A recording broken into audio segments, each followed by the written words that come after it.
Retrouve dans cette vidéo les notions importantes à retenir sur la résistance électrique et la loi d'Ohm. Revoyons ensemble les trois parties importantes du cours.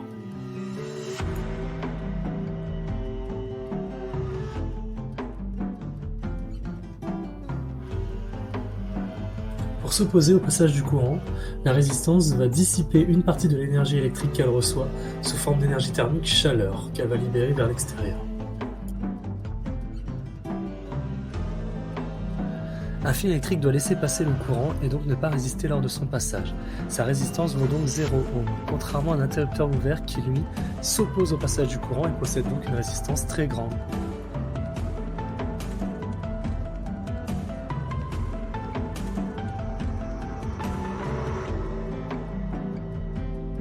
Pour mesurer une résistance, on utilise un ohmmètre tourné sur le bon calibre.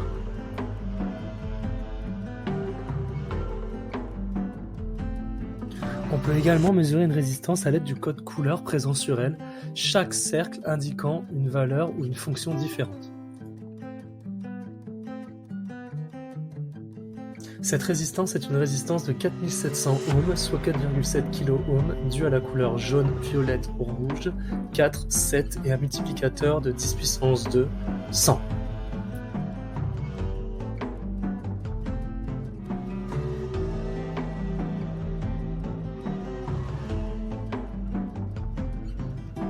En résumé, depuis que tu es en quatrième, tu sais mesurer une intensité, la quantité de courant, une tension, la différence électrique et maintenant la résistance d'un dipôle.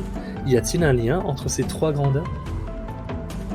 Pour vérifier cela, on décide de brancher dans un circuit comprenant un générateur et une résistance, un voltmètre et un ampèremètre. Voici les résultats obtenus lorsque l'on fait varier la tension.